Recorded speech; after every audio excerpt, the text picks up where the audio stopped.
Oke bro, di sini akan gue berikan informasi yang sangat berbahagia lagi, khususnya bagi teman-teman yang sudah galbay atau yang mau galbay di pinjol legal OJK. Karena ada 5 aplikasi pinjol legal OJK, dia mendapatkan sanksi berat bro. Lalu nama aplikasinya apa? Lalu pelanggaran yang dia sudah lakukan apa? Dan ini nanti kita akan bahas ya bro, kenapa dia mendapatkan sanksi, pinjolnya apa saja, apa yang dia sudah perbuat pelanggarannya ini bro.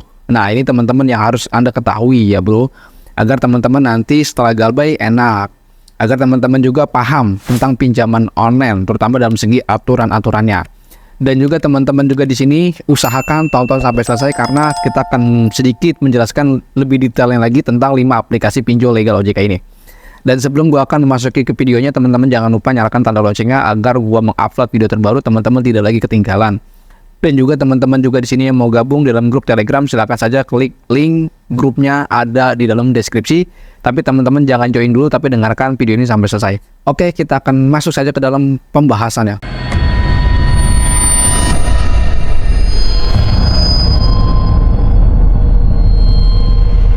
Assalamualaikum warahmatullahi wabarakatuh. Kita berjumpa kembali lagi di channel YouTube Tus Pinjol. Oke, pada video kali ini gue akan memberikan informasinya ada 4 aplikasi pinjol legal OJK. Dia ini mendapatkan sanksi terberat. Waduh, dapatkan sanksi lagi nih bro. Dan nanti kita akan berikan nama aplikasinya apa saja, kenapa dia melanggar, apa saja pelanggaran yang dia lakukan. Oke, ini sebagai pembelajaran dan untuk pengetahuan bagi teman-teman yang sudah galbay pinjol ataupun yang mau galbay pinjol. Dan sini akan gue bacakan sedikit informasinya ya bro. Kita ambil poin-poin pentingnya saja kan. Lihat di sini, nanti kita akan bacakan. Komisi Pengawasan Persaingan Usaha KPPU memanggil 4 perusahaan pembiayaan daring yang telah menyalurkan pinjaman kepada mahasiswa. Pemanggilan ini karena perusahaan dinilai tidak sejalan dengan aturan yang berlaku.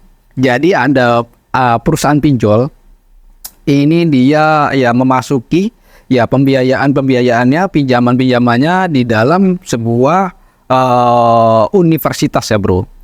Dan selanjutnya adalah keempat perusahaan tersebut yakni PT Dana Bagus Indonesia atau Dana Bagus.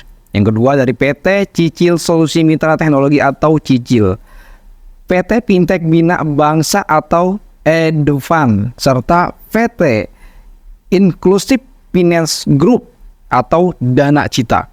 Jadi KPPU ini memanggil ada 4 aplikasi pinjol legal OJK yang dimana ini terindikasi melanggar aturan. Lalu aturan-aturan apa yang dia langgar? Ini kan baru indikasinya aja ya bro. Kenapa dia dipanggil? Nah ini ada indikasinya dia menyalahi aturan. Nah pelanggaran apa saja yang dia lakukan dari 4 aplikasi pinjol legal OJK ini? Teman-teman saksikan ya bro, akan gue bacakan. Nah yang pertama adalah indikasinya adalah skema pinjaman ini dinilai berpotensi mengakibatkan persaingan usaha yang tidak adil. KPPU sesuai tugas dan kewenangannya akan melakukan penegakan hukum kepada perusahaan atau lembaga pembiayaan daring jika dalam prosesnya terbukti menyalahi aturan dan menciptakan persaingan usaha yang tidak sehat di pasar penyaluran pinjaman mahasiswa tersebut. Jadi 4 aplikasi pinjol legal OJK ini ternyata dia terindikasi yaitu persaingan usaha yang tidak sehat dan di mana penyaluran pinjamannya ini di universitas bro. Yang kedua adalah ini masalah bunganya, bunga dan dendanya yang mungkin tidak sesuai dengan aturan. Nah jadi 4 pinjol ini dia ternyata terindikasi diduga melakukan pelanggaran hukum atau melawan hukum ya bro. Lalu melawan hukumnya dari segi apa nih poin-poinnya? Di sini akan gue bacakan lagi. Yang pertama kan tadi dia itu ya melakukan persaingan usaha dengan cara tidak sehat. Yang kedua ini adalah gue akan bacakan ya bro.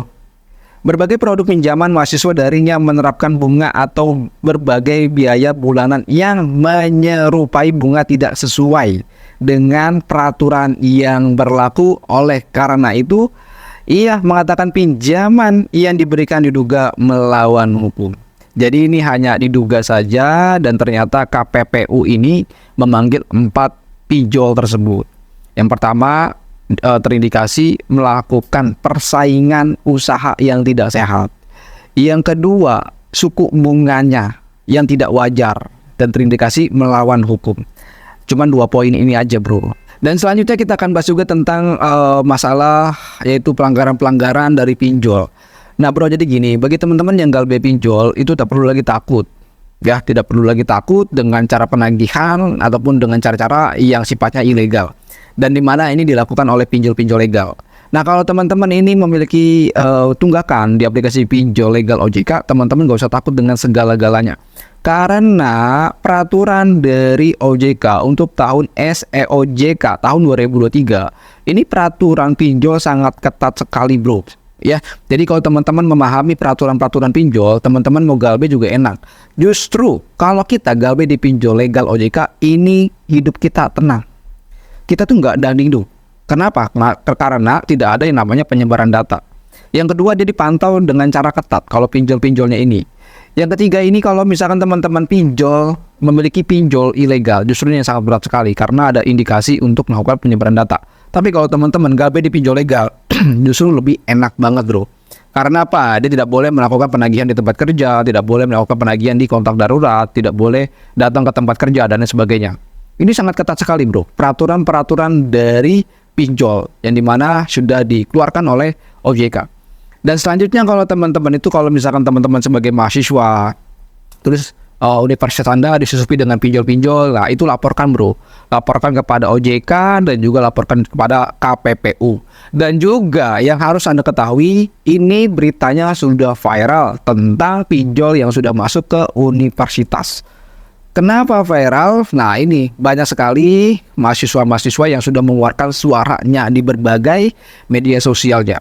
Akhirnya OJK dan KPPU turun tangan. Bayangkan saja bro, kalau kasus itu tidak viral, mungkin OJK dan KPPU tidak angkat bicara atau tidak turun gunung.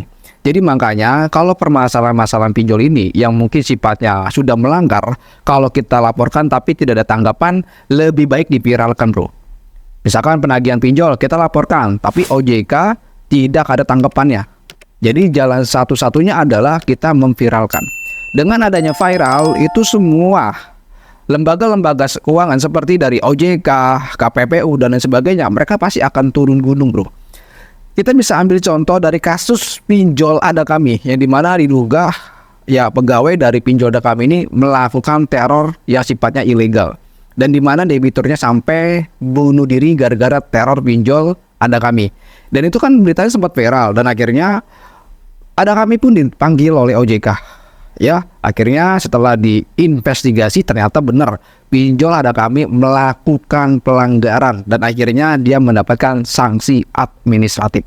Jadi oleh karena itu teman-teman, kita ini bersatu bro antara debitur dengan konten kreator. Jadi semoga ya kerjasama kita antara konten kreator dengan nasabah yang sudah gagal bayar pinjol ini sama saja kita bersama-sama berjuang untuk memerangi kejahatan pinjol. Jadi kalau misalkan teman-teman sudah lapor tidak ada tanggapannya, lebih baik diviralkan saja bro. Jadi mungkin segitu aja informasi yang gue sampaikan tentang 4 pinjol legal OJK yang mendapatkan sanksi. Assalamualaikum warahmatullahi wabarakatuh. Salam galau.